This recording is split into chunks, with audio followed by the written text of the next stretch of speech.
ध्येयः सदा सवितृमण्डलमध्यवर्ती नारायणः सरसिजासनसन्निविष्टः केयूरवान् मकरकुण्डलवान् किरीटी हारी हिरण्यमय वपुर्धृतशङ्खचक्रः।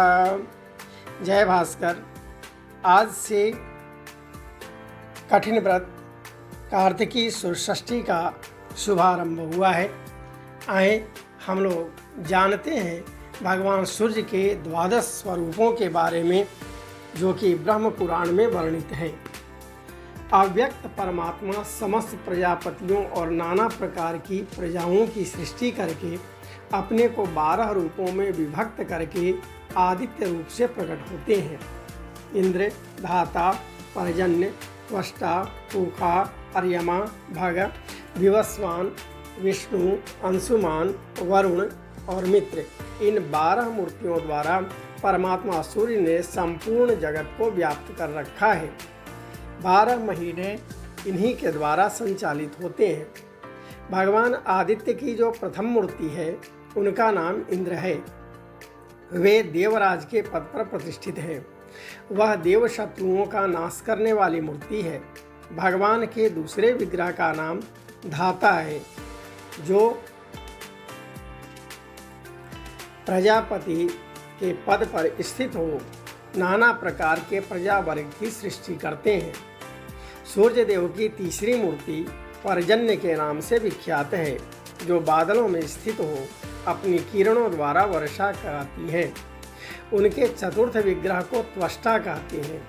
त्वष्टा संपूर्ण वनस्पतियों और औषधियों में स्थित रहते हैं। उनकी पांचवी मूर्ति पूखा के नाम से प्रसिद्ध है, जो अन्न में स्थित हो सर्वदा प्रजाजनों की पुष्टि करती है। सूर्य की जो छठी मूर्ति है उनका नाम अर्यमा बताया गया है।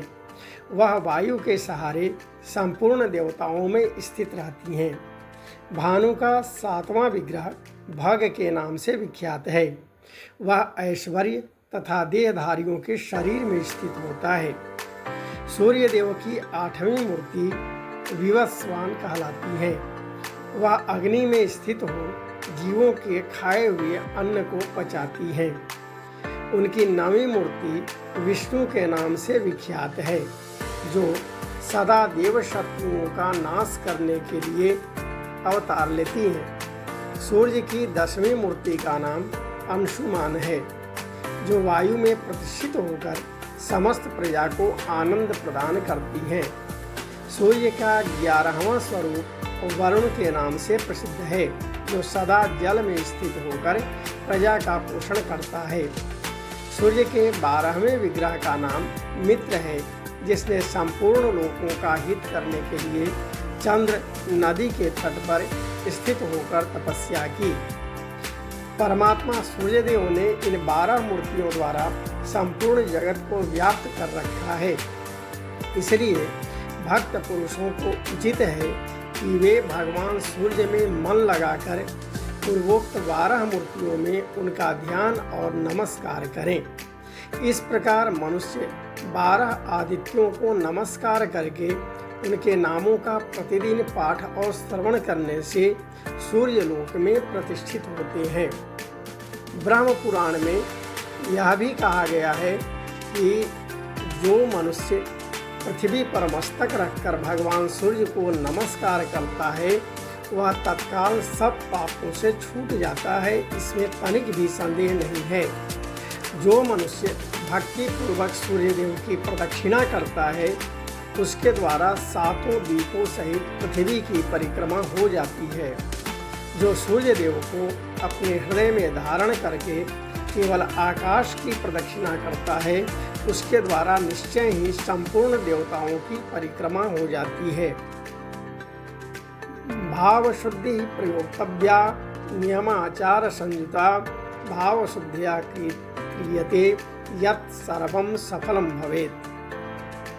स्तुति जप्योपहारेण पूजयापि विवस्वतः उपवासेन भक्त्या वै सर्वपापैः प्रमुच्यते।